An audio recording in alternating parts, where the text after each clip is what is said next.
But it said that you grew up in an orphanage? I did. So you grew up in an orphanage? I did. I every day working, milking the cows, weeding gardens, plowing fields, stuff like that. And then you went in the military. When you got out of the military, you went back to college. No, first I went to Springfield College. I was going to be a gymnast because I love gymnastics, and that's where you go to be a gymnast at Springfield College. But I didn't have any money, so I said, "The hell with this! I'll do the Marine Corps first, and when I get out, I'll go back to college." So that's exactly what I did. And then how did you get from gymnastics into weightlifting? I've always been a weightlifter. The first time I lifted weights, I was 12 years old. Coming home from school one day, I saw some older guys lifting in a gym, in a garage. So I stopped there and looked at them because I had never seen weights before, you know. And the older kid said, "Come on over here, let's see you try this." So I did. I picked up the weight on the floor. I didn't know what I was doing. I pressed it a few times and put it down, and all of the guys going. It was 125 pounds, and not a one of them could do it. So I got a reputation real fast. So you were always inherently strong. Well, no, I a hard-working guy at a farm. You know, I was baling hay and stuff like that. That makes you strong. So maybe the milking the cows, baling hay, working, doing some form of manual labor as a young kid, developing those neuromuscular pathways, metabolic systems as a young kid allowed you to be stronger. I believe it had a lot to do with it. It's like bulletproofing yourself, that kind of work. So having kids stay indoors, play video games, and right. keeping them safe isn't doing anything. Dodgeball.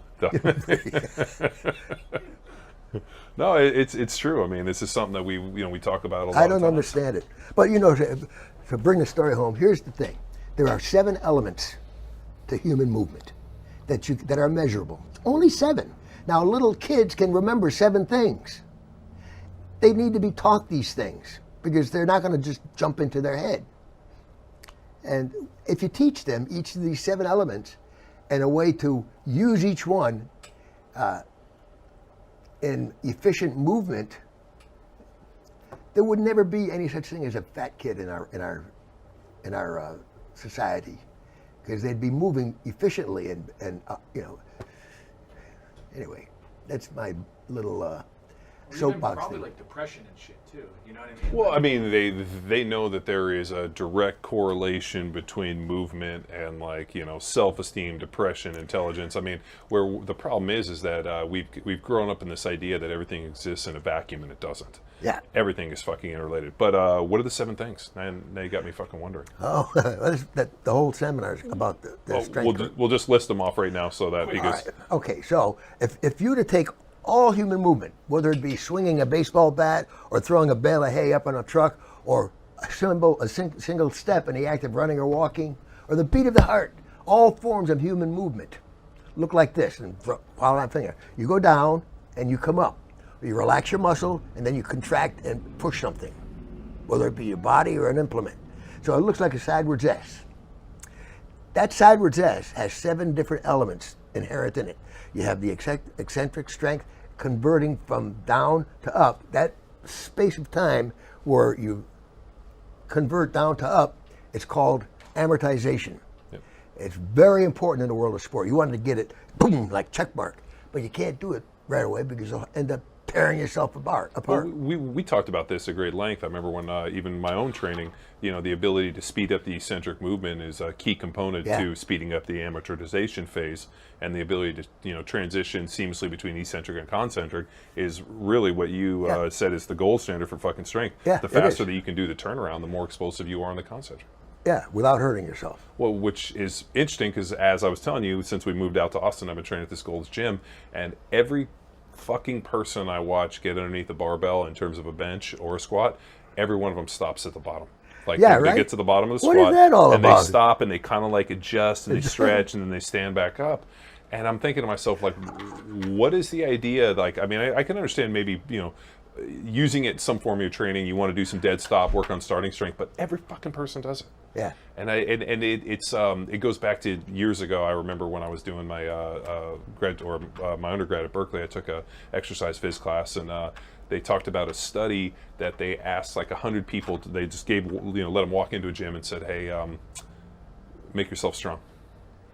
Not a single person understood not only a rep range, a percentage, and these people had no exposure to weight training, but nobody inherently knew how to get strong. Yeah. It was almost as if strength was, It's not important anymore, is it?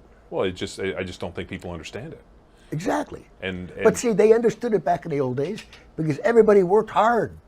Everybody lived on a farm and baled hay and stuff like that, So it was in their best interest to understand the nature of strength in order to get through life. Well, one of our buddies who actually lives, Ed. Ed Cosner. He lives down here. He has a deal where he wanted to go back and lift all these kind of stones around the world and go to Scotland. And there's like the different stones, and we were talking about it. And he said that there's the fisherman's stones, and there's 3 different stones. And based off of the stone you could lift before you went on the ship was if you got paid a full portion, a half portion, or a quarter portion of. And where these stones were? In Scotland. In Scotland? Or in Scotland, or maybe in Norway, or they were somewhere up. Iceland. In Iceland, that's where it was. Yeah, the fisherman's I have a stones. picture of myself lifting it. So yeah, look at him calling me out. Fucking I trolling. can I find it? Yeah. Yeah, but I don't have it with me. Well, how come you don't fucking have it with I you? think I might have it in my computer. Well, if you Now have I that, we'd think love to have it. But we'll put it on our wall. But here, there was a point where in fucking history, to get paid what a man should be paid, you had to lift. They a called it certain the weight. manhood stones. That's what they were called. How heavy was the biggest one? I don't know. It was bigger than I could lift. You didn't like snatch it up and fucking press it a couple times? This was like 6 or 8 years after I retired, so I wasn't at my full strength. You think you could have snatched that thing no problem? I think so. Not snatched it, but Yeah, certainly definitely lifted got it. under lifted. Well, I mean, so he was talking about wanting to go back and lift all these historic stones, but I just remember that was kind of an interesting one that and originally when he started talking about it, I was like, did you lift these after you get off the ship? He was like, no.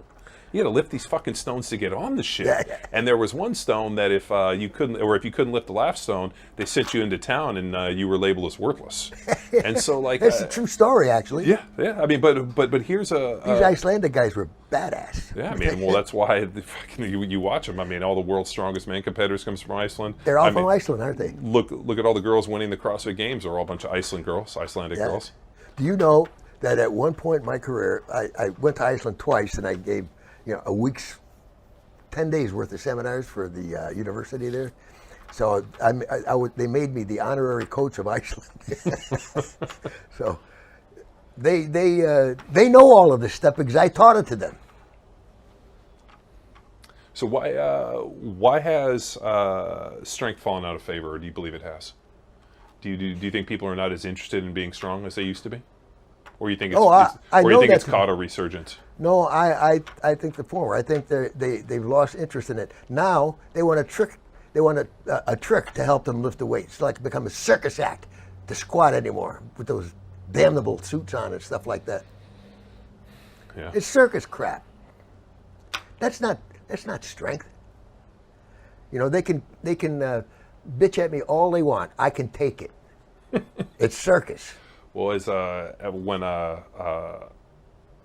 at our gym, I remember I bought a monolift, and we were squatting out of a mono because what was cool is we could adjust the height, and so we could have 4 or 5 different guys all train on the same rack instead of that's cool. Yeah, be able to go up and down. I remember when I told George that we had a mono, he almost had a fucking coronary on the phone, and told me that it's not a fucking lift unless you walk it out. He's right. And he's like if you don't walk the fucking weight out, I don't give a fuck what you squat.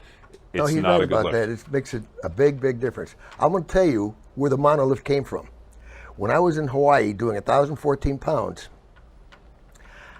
I had made the decision that I was going to have the guy pull the weight, or pull the rack out from underneath me. I lift the weight off the rack, and I had a guy pull the racks out. That's where the monolift came from, because it wasn't against the rules. They changed the rules. They call it the Hatfield rule now, where you got to. Look at you, just circus lifts, trying to cheat. I cheated every time I had a chance. The rules allowed it. Well, what do they say? If you're not cheating, you're not trying hard enough. Yeah. Did you squat that 1,014 in a marathon suit? Did you wear one of George's suits for that? I sure as hell did. Yeah, and the marathon gold wraps, and I remember George was very proud I of don't that. know about the gold wraps. Probably. Oh, well, I mean, George probably threw that shit in there anyway. George was like, he's wearing the marathon. Because I remember he had that picture, and it was like a big deal for George him. used to take good care of me. He always supplied me with a suit and a T-shirt that said marathon on it and stuff like that. But you said George wasn't strong. Well, I don't know how strong he was. He was an old man. He was stronger than the average bear. Yeah. But he wasn't competition tight. Yeah. He his big claim to fame, he was the Thompson powerlifting coach. And so he used to talk about those guys a lot.